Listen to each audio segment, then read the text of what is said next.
In this video, I want to show how exactly it's going to be possible for Democrats to get a large majority in the House in 2026. And what we're going to do in this video is look at states and see where districts are flippable for Democrats. However, because I like to present both sides of the issue, I'm also going to go into how Republicans could still make some gains. And this is gonna be for 2026. Now there are some maps that we don't know about yet, so we're gonna just find out states that will have to be disregarded in this video. So this isn't gonna be a perfect video because we don't know exactly what the maps are gonna look like yet. You know, Ohio in particular, they have to redraw, so we're not looking at Ohio at all. We're going to go west to east. And first of all, we're going to look at Alaska. Because Alaska, Nick Begich won by only 2%. And in 2022, the race was won by 10% by a Democrat.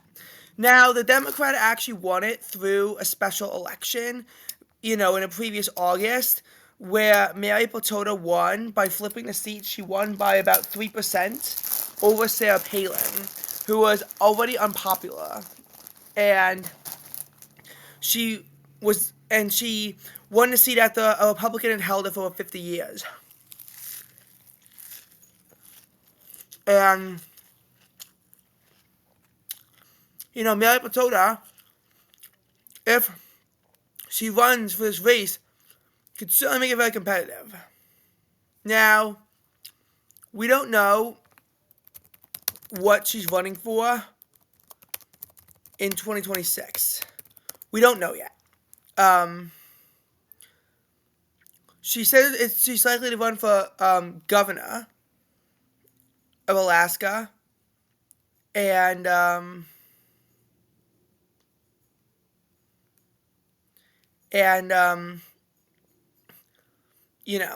she's likely to run for governor. There is a Senate seat open in Alaska, so she could run for senator. And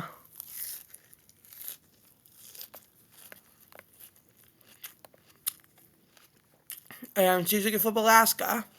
Now, House, it's looking a bit interesting to see if she runs. But if Mary Potota runs, Alaska is certainly a very flippable seat. California, lots of close seats, a lot of close wins for Democrats. Republicans really only had one close win, and it's right here in California's 41st district, where the Republican won by 3.4 points. And 2022, it was Republican, and it looked different in 2020, so we really don't know, but it certainly seems, possible that that district flips. So I will say California Democrats made gains in the House in 2024.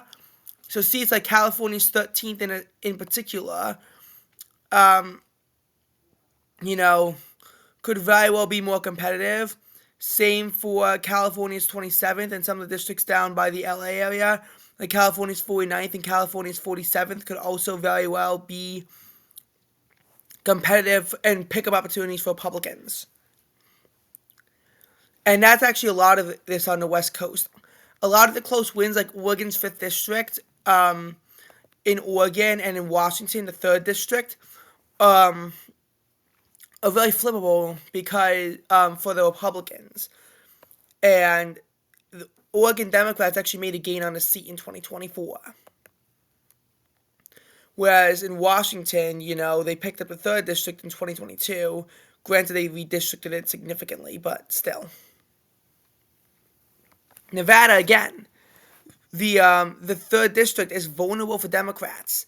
And I want to just present this side of the issue just to sort of say that, even if it's like it's probably going to be favorable for Democrats, I want to still point out Republicans. And how they can pick up seats too, because it's not gonna be. It's probably not gonna be like 2006, where only one side picks up seats. And the fourth district has shown signs of being competitive in the past. Um, Obviously, Nevada gerrymandered their districts to make it harder for Republicans to win anything, but something I just point out. Now,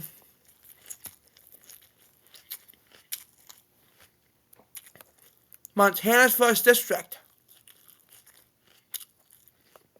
Very competitive in 2022, less so in 2024. Obviously, Montana used to be one district, and now it's two. And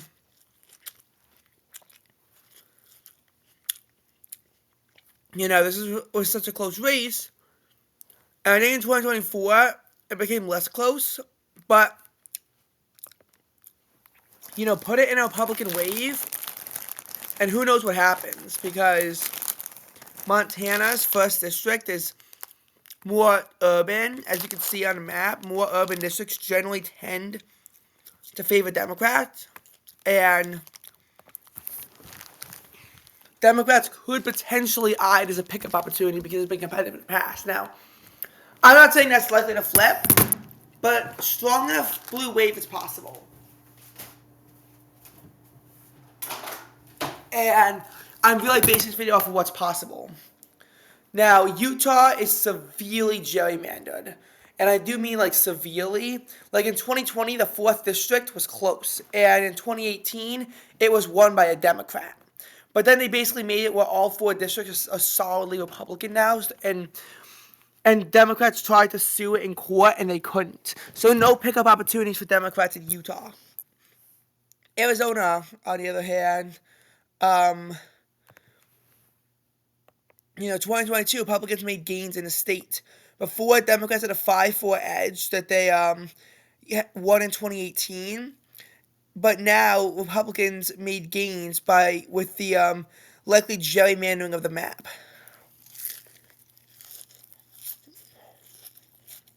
So, they basically made it where now the first and 6 districts are now Republican instead of Democrat. Here's the thing, though. In both cases, they're close. The first solidified up for Republicans a little bit. The second, though, is still less than 3%. If the wave is strong enough, the 6th district and the 1st district could absolutely flip back to the Democratic column. Like, absolutely.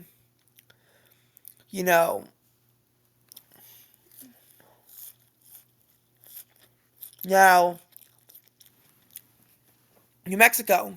Republicans should actually eye up the 2nd district as a possible flip opportunity. It was 1 bit less than 1% in 2022. 2024, it was 4.2%. I will note that it used to look like this, and even though Democrats won all 3 seats in 2018, this seat was more Republican-leaning, and then they gerrymandered the map, so that now the entire area is all Democrat-leaning, so they gerrymandered New Mexico. But still, don't count out the 2nd district for a pickup opportunity. Colorado. Obviously, the 8th district should be eyed up as a flip for the Democrats in a very close race. The 3rd district, too. Now, a big reason why it was so close in 2020 was because of Boebert's unpopularity. Lauren Boebert is now running from the more safe 4th district, so even though it tightened up a lot, she still has office. The 3rd solidified, but it's still only 5%. It's not out of range for any sort of flip to Democrats yet. Keep in mind, it's 4-4 split in a state that, Kamala Harris kind of won by 11 points. So, obviously, the Democrat districts are going to be more safe than the Republican districts. And it almost looks like Colorado accidentally gerrymandered it for Republicans. 2nd district, Democrats would obviously eye up this. Bacon only won by 2%. It's been close for a while. And furthermore, in the presidential election, this was a district that Kamala won by almost 5%. So, Bacon should be very careful. Obviously, the state of Texas. Although there aren't really that many close seats in Texas because of the gerrymandering. The Texas approach was not necessarily to increase seats, but make it safer, make it so it's gonna be almost impossible for Democrats to make any sort of gains in Texas.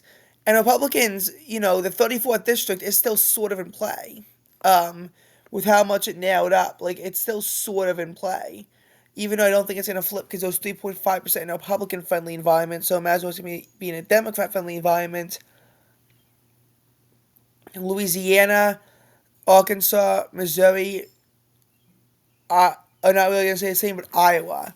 Republicans should be very careful because remember, 2018, Democrats in 2018, they take 3 out of 4.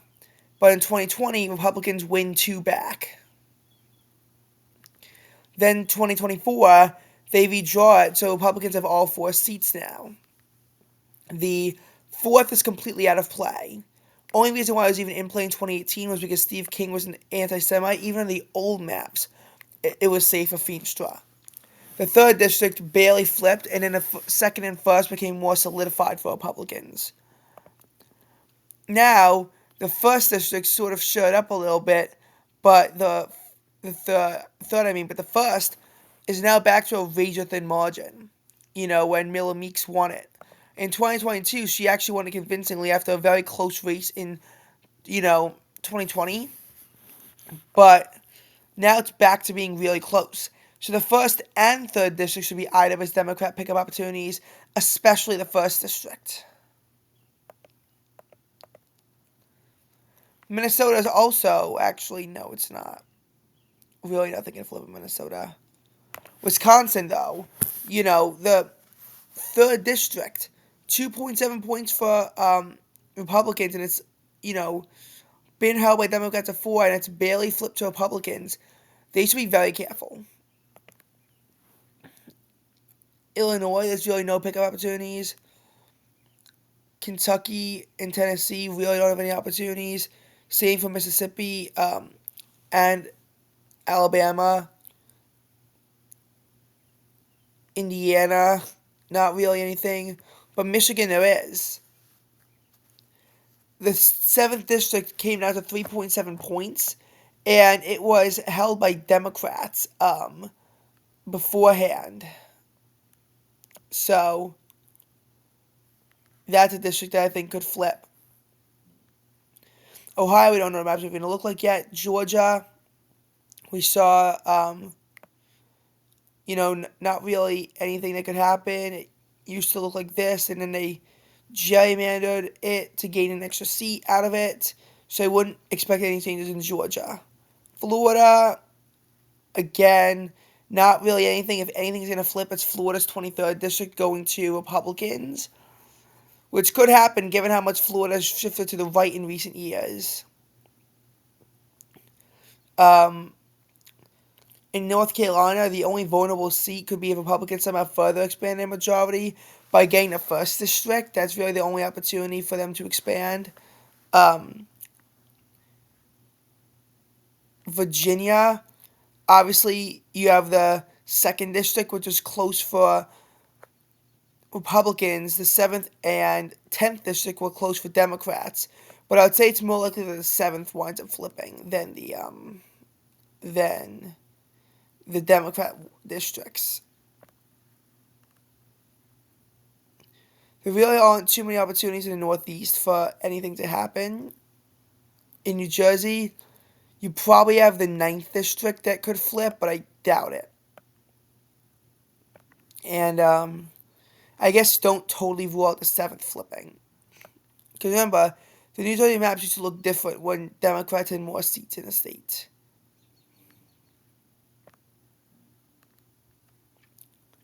Pennsylvania, Republicans flipped 2 districts, the 7th and the 8th, but both were close. The 10th was also close. So don't be too shocked if Democrats can make big gains in Pennsylvania. New York, obviously the 3rd and 4th districts are both, close, and the 3rd and 4th were actually previously held by Republicans, but wound up flipping to Democrats. as the lines became a bit more favorable for them. The 19th is also close, so Republicans could try to pick it up.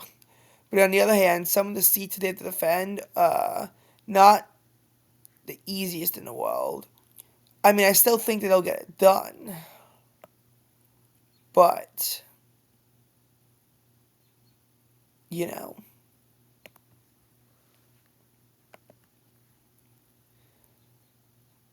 Now, New England doesn't really have any opportunities except Maine in the second district, where Jared Golden keeps on winning, despite the fact that it's in a district that, let's just say, Trump voted for in a presidential election by 9 points.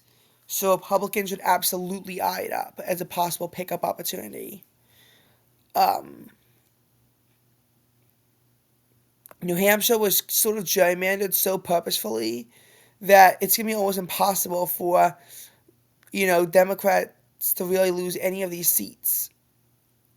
I mean, it's amazing.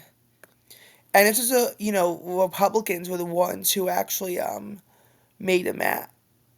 And yet, you know,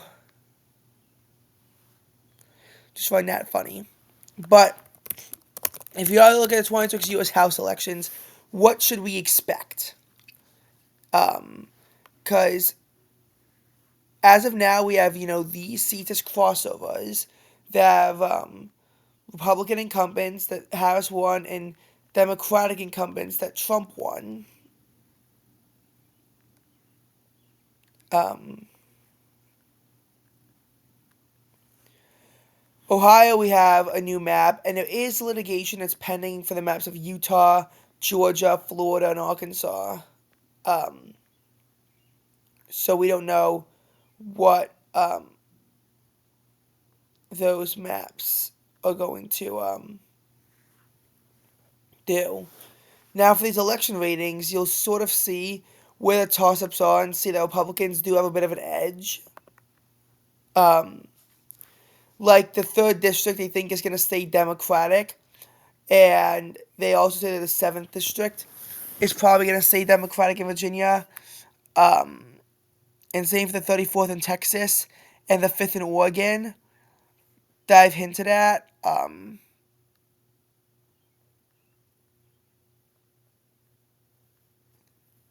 But they don't really show Democrats making too many gains in Republican seats as well.